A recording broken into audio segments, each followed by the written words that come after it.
Yeah, there's pop cans in there. You can tell by the sound. Now, you open the bag up only part ways. This is especially useful when you have a whole mess of garbage. This way you control how much has escaped and how much you've sorted through. See, I know there's garbage. This particular bag is from a restaurant deli. It's low yield. Once in a while you find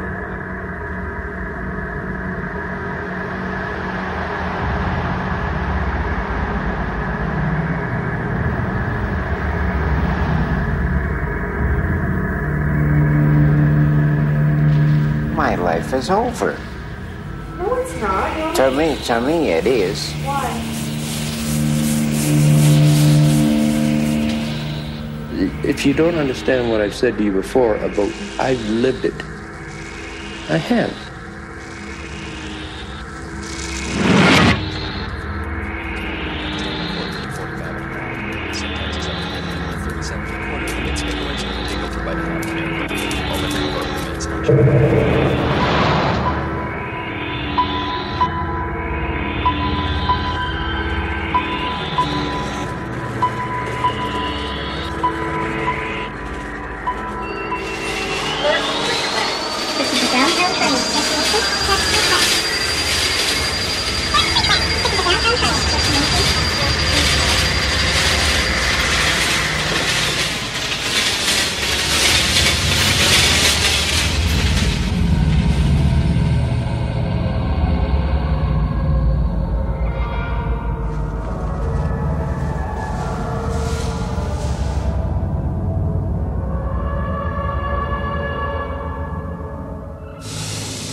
There is a world where people dream only of endings, never new beginnings. A world where time has stopped, where the past is denied, and the future ruled out of bounds.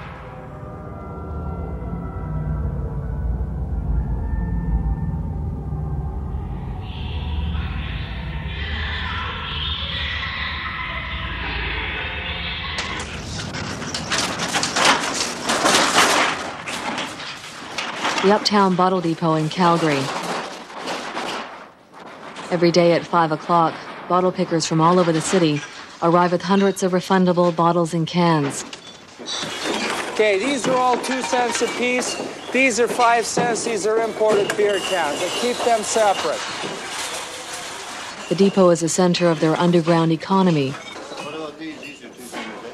It's their stock exchange, cash for refundables.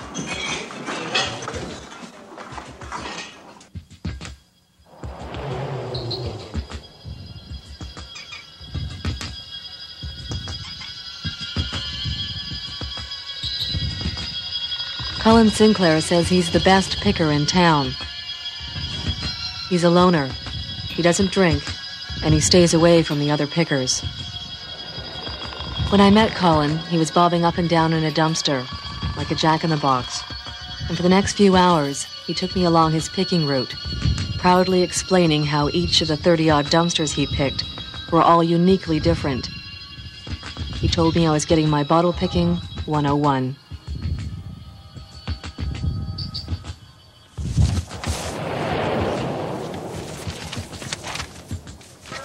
Mixture of recyclable beverage containers that I just picked out of that bin over there.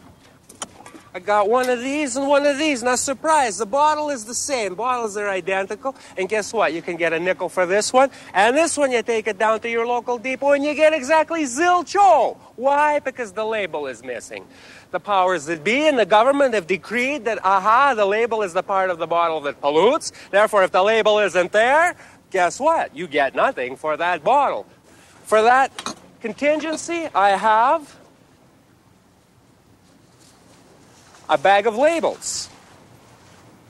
Now, these labels came from bottles that I found smashed beyond redemption in the gutter and other good places. Put this label on this bottle. Take a trusty elastic out of my stock of elastics. And presto, this bottle is now good. The depot will accept it. We put that in with our large diameter nickel glass. Another large diameter nickel glass item. A 10-cent item, I sort them separately. Put them in the bottom rack. Having your stuff sorted makes it a lot easier when you get to the depot. A lot easier. I sort pop cans versus beer cans. Okay, now these guys, when I sort them and put them into my exclusive beer container, this bag right here, I give them a squish, like this. I call this the fanfold squish. Well, should have demonstrated more slowly. Anybody can do it.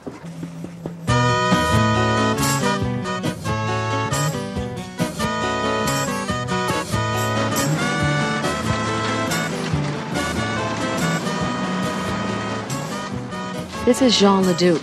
He's from Montreal, and you can't call him John, it's Jean. All the other pickers look up to him. He won't take any abuse. Once when welfare cut him off, he stormed into the offices of the provincial ombudsman and complained. His checks started coming again. Yep, I'm gonna have a look at this one. I hope I'm lucky. Jean is one of the best collectors of resaleable items, and he knows where and when to find them. Not too much on this one. Well, we're a little late too, eh? There's nothing in here. I'm not even jumping in. Not worth it. Oh!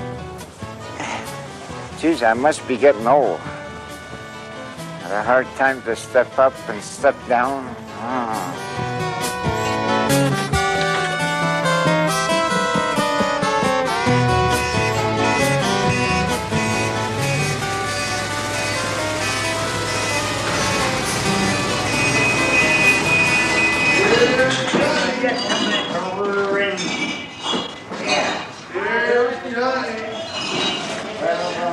Would you bring me another vacuum cleaner, Johnny?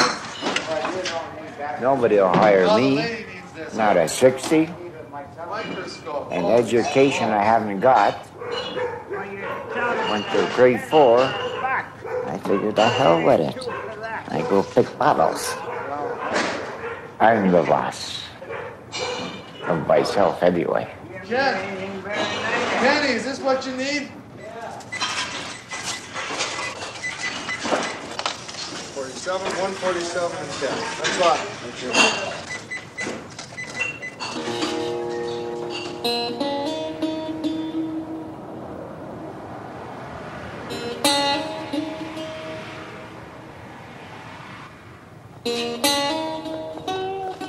Look at that bum.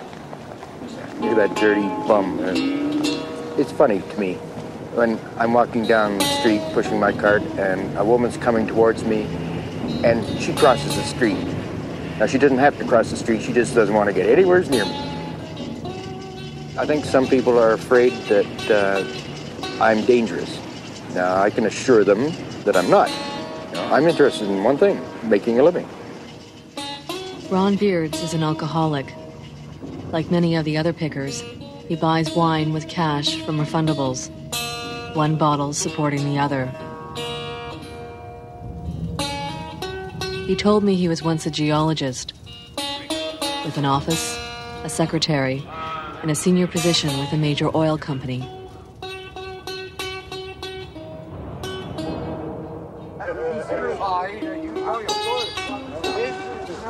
At the end of the day, Ron and his friends often get together behind the depot, I told one guy the other day he come down my alley, retelling old stories and tricks of the trade. right down there, and I said, now what the hell are you doing? It's happy hour, sherry, $6 a bottle, 19% alcohol. If there's any trick to the trade, and there's only one that I know, is what I just said. Be there before The other guy's or there. John or Spud. I work hard for my money, Christine, and that's it. Bruce and When I pick bottles, I make my money. Society don't realize that a lot of us, we've had jobs, we've driven new vehicles, we've had homes, eh? And although we blew it, we're still working people once in a while, and we're still picking bottles, eh? And we're making a living, eh?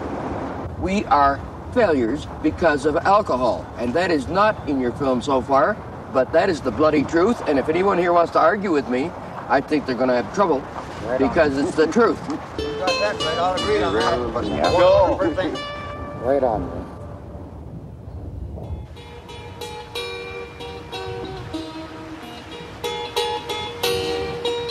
It's difficult to know when your world begins to change. It just does.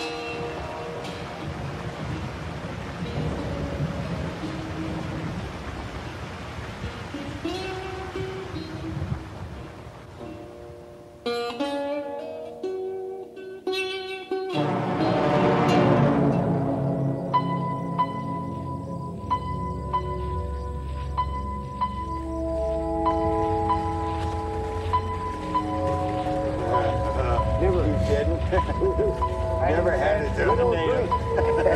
Never get this far. Yes, it will. No way. There won't be anything in it. That is true.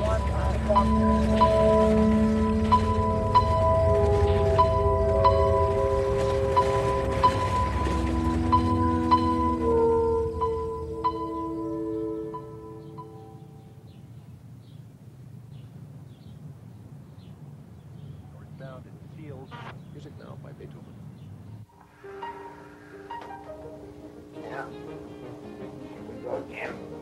Ron gets up at dawn, keeping ahead of the dumpster trucks. He likes to feel he's still part of the workaday world, still part of the structure. He lives in a rooming house. His room is 8 feet by 10. It smells of urine and sour milk. Ron's bladder is failing him, and sometimes he's just too drunk to make it to the bathroom down the hall.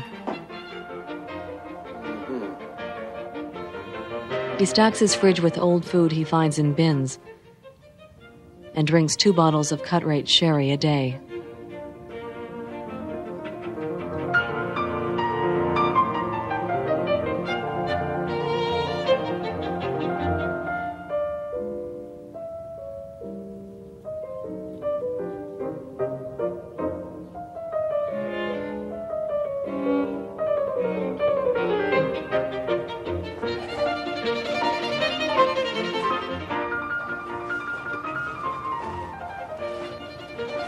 Well, kitty cats, see you in 10 or 12 hours. You get lots of food and water. I wonder if John LeDuc went out this morning. He said he was going out at 6 o'clock. It's Monday, and Ron is trying to stay ahead of the other pickers. There's his cart. John's in bed. Monday means there's lots of beer cans in the dumpsters after weekend parties. My Cadillac. Ron thinks he has a good chance of making his quota early. 100 cans will buy him a bottle of sherry. Another 100, a pack of smokes. There's lunch. But he prepares for a long day anyway. He makes sure he has enough cigarettes to get him through the morning. An old piece of fried chicken he found yesterday will be today's lunch. And he brings along a bottle of water. Ron doesn't drink on the job. Oh. Off we go to the Wild Blue yonder.